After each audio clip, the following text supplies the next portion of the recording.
Climbing Mount Bromo is one of the most iconic adventures in Indonesia.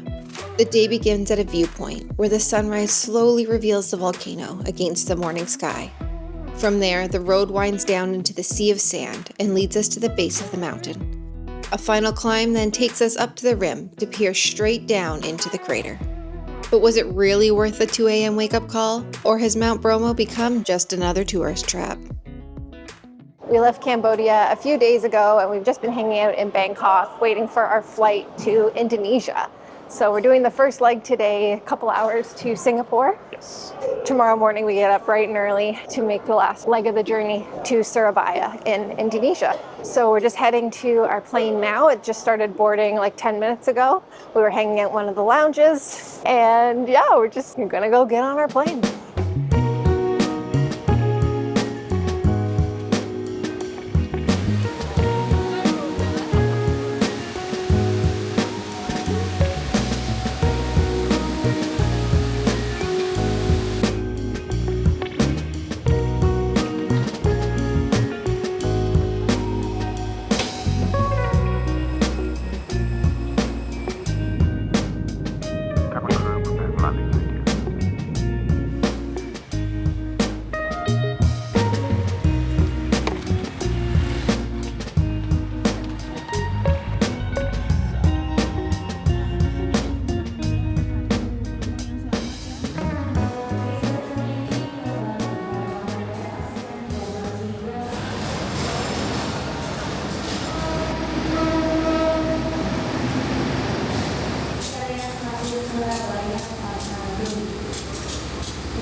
Good morning. Hello. We are now leaving Surabaya. We came here for one night to try to get a little bit of rest and relax. I feel like even though we got 8 hours of sleep, that we did not get enough rest. We're going to take a train from Surabaya and we're going to go to a city called Probolinggo. And then from there, we're going to find a local taxi or a bus to the Mount Bromo area. It shouldn't take too long today. I think the train's going to be just over 2 hours, and then the van ride to our hotel will be about another 2 hours. Everything so far is going well. We're on time. The train is leaving 1 minute after, so that's perfect. Been going well so far. The plan for today was to get up at 7, have breakfast, get to the train for about 8:15, and then the train would leave at 9. So we got up at 8, and we got to the train station for 8:35, so about 25 minutes before the train is supposed to leave, which is, I guess, not advisable. This train station in particular, really confusing. Usually you'll see a board, it'll tell you your platform, you walk to your platform, and your train's there. This one, you just walk to this metal gate that someone stands there and controls, and all of the trains are on platforms stretching out in front of you. And then once no trains are coming, they'll open the gate and you just walk across all the train tracks to get to your platform. This is our first train in Indonesia, so it's been really great. There are 4 stops that we have to hit before we actually get to our destination. That's only 4 stops in 2 hours. So I'm curious to see how many people actually get on this train. I think it could be relatively empty.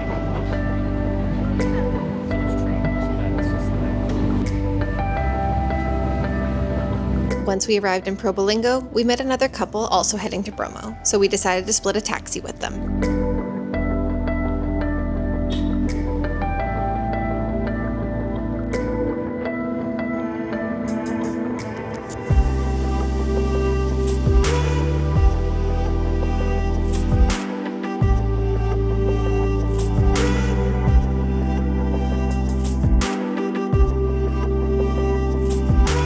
Our homestay was simple but clean, with its own bathroom, which is always a bonus. It was in a small town not too far from Mount Bromo, and after a quick dinner, we went to bed early, knowing our sleep was going to be short-lived.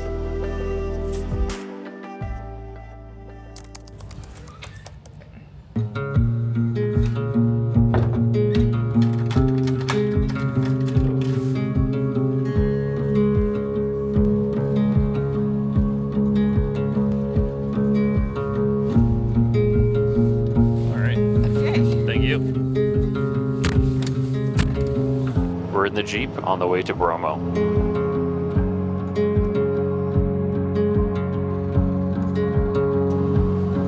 We've been in the Jeep for about 30 minutes now, and I think we're getting close because we've just started climbing this incredibly steep hill. We've gone up so high in such a little amount of time, my ears actually just popped. From up here, you can kind of see out over the plateau. I thought it was weird that they had it all lit up along the road, but no, it's actually just hundreds of Jeeps behind us. Just crossing through. It's crazy. I can only imagine how many people are going to be up there today. It is peak season, so I'm not surprised. We set our alarms for 2 a.m. and I mean, we were awake at that time. I think we climbed out of bed around 5 minutes after. We had all our clothes laid out the night before, so we didn't have to think about anything. And we were downstairs, I think, to the Jeep by like 2:15. I think we're both on around maybe 2 or 3 hours of sleep right about now. I think coffee is going to be in order. At this point, I'll drink instant coffee black if I have to, because I think we're going to be out here for at least 7 hours. I think we return around 9 or 10 in the morning. Right now, we're heading to King Kong Hill so that we can watch the sunrise. And then after that, we'll get back in the Jeep. He'll drive us across the Sea of Sand, I think is what they call it. And then we have to walk the last little bit to the base of Bromo and then climb up to the crater, which I'm really, really looking forward to. The temperature right now is around 8 degrees Celsius. So we've got layers on. We've got our puffy jackets, toques, gloves with us, buffs and everything. So at this point, I mean, I know we're still in the Jeep, but I'm feeling pretty warm. I'm hoping once we do the climb up King Kong Hill, I'll still be saying the same thing.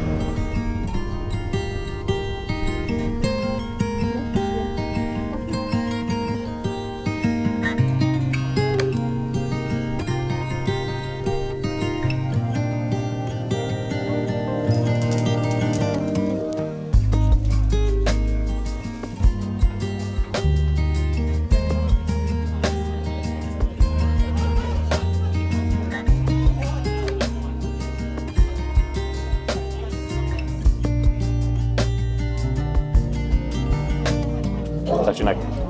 That's good. Can't speak. It's like really good. More coffee. Yeah. We got 2 coffees. We paid $7,000 for them each. And then I got some noodles. They have no gluten-free option, so it's just me eating. I paid $10,000 for noodles.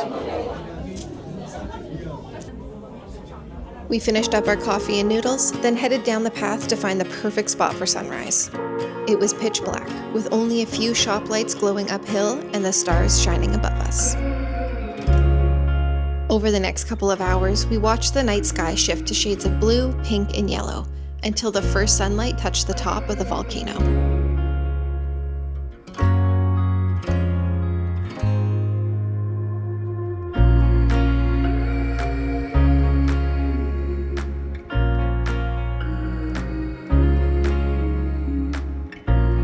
Well, Dave, worth it.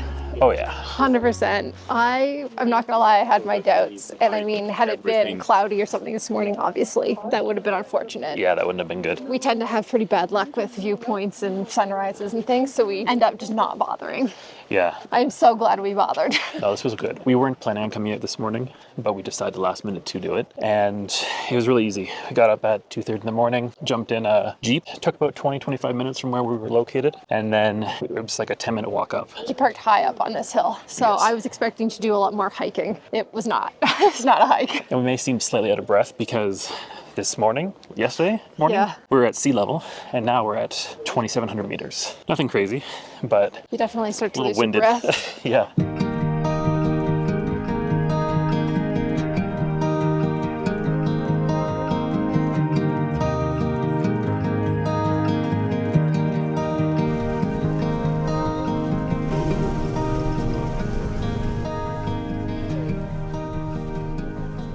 We found it. Not here. I think it was around 3:30 that we left the cafe and went to go find a spot to set up our camera. We wanted to do a time lapse of the sunrise, and I think we got it. We were standing out there for over 2 hours. And then once we were able to get the time lapse going, yeah, it felt like it went pretty quick. Ready to go. Thank you.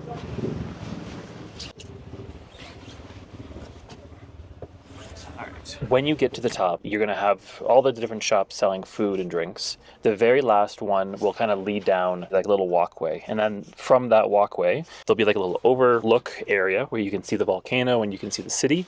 And then it also goes off to the right. And it goes off to the right and it just has tons of different paths that go up into the hill, down the hill, and all around. We saw a lot of people going up those paths. We decided to stay where we were without going up the mountain for a couple of reasons. One, there's like a nice concrete railing with these big posts, and the posts were flat at the top. So we could set our tripod up on that, and there was no way that anyone could be in front of us. We didn't have to fight with a lot of crowds. We didn't have to do any extra crazy walks uphill, and it was kind of just nice. When we first got there at 3:30 in the morning, it was pretty warm, I'd say, probably around 8-10 degrees. I would say as it got closer to actual sunrise, the wind picked up. I was getting pretty cold by the end there.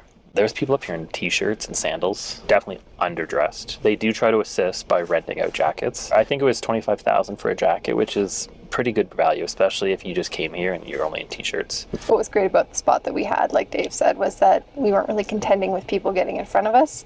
So the only person that was potentially ruining our shots was me. As I reached into the frame, I think twice to point something out. But yeah, besides that, it was beautiful. It was better than I was anticipating. I don't think I really had many expectations, again, because we've just never really had good luck with this kind of thing. But it was 1000% worth getting very little sleep and getting up here for sunrise. Probably the best sunrise I think I've ever seen. And now we're just sitting in a traffic jam as we're waiting for all the Jeeps to leave. It could be a little bit.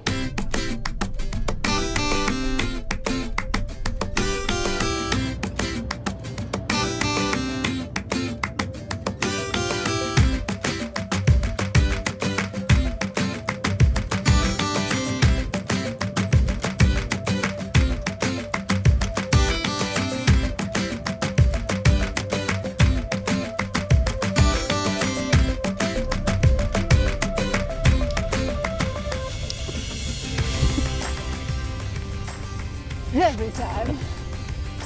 Graceful.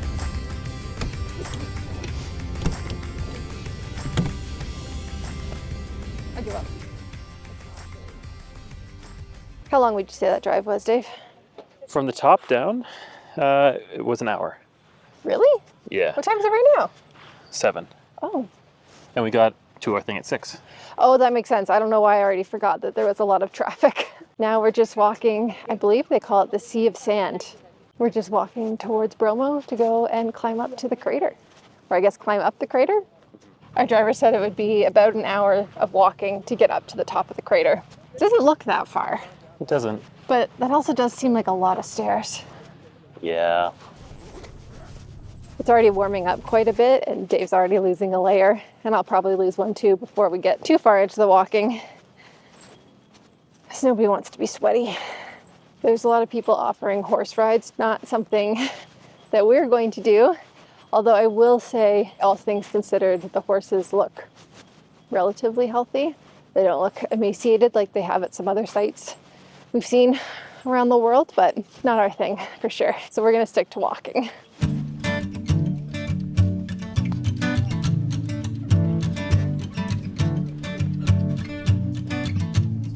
We've made it about halfway up. I don't know how long it's been, but I could see this taking an hour. 27 minutes.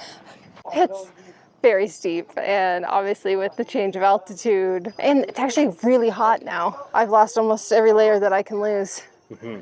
I think Dave just did too. I have lost all my layers. I'd say we're about halfway. The steps are just up here, and I heard it was about 250. So let's go do that. Okay.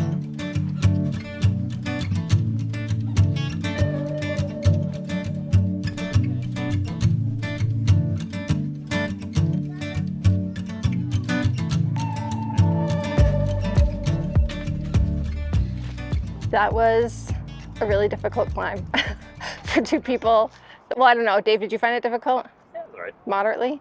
I'm not in the greatest shape, so I found that pretty challenging, but it took us about 45 minutes to get from the Jeep up to the top here.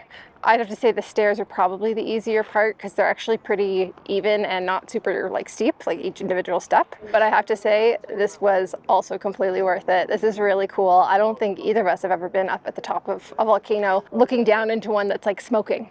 Like, this is crazy. And it occasionally keeps making like these random noises. To me, it kind of sounds like a jet engine, and it'll just get louder. And being this close to the edge is killing me. My nerves, I'm like shaking.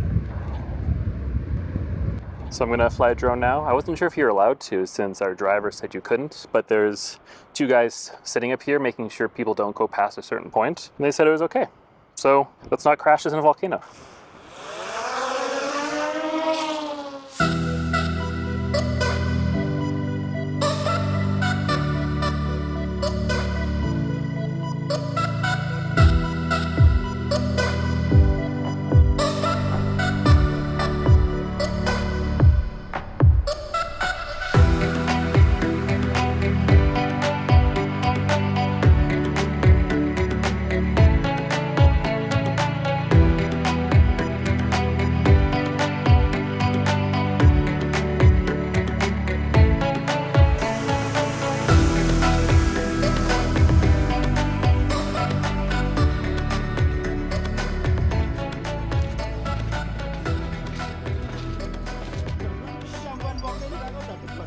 We're now heading down the hill.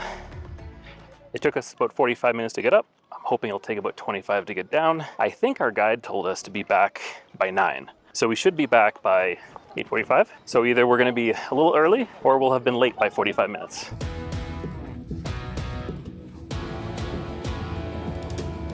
That's it for our Mount Bromo adventure, a sunrise tour that definitely lives up to the hype. Next time, we're heading to Ubud, a city known for its rice terraces, beautiful temples, and of course, monkeys. If you enjoyed this video, don't forget to subscribe. Thanks so much for watching, and we'll see you in the next one.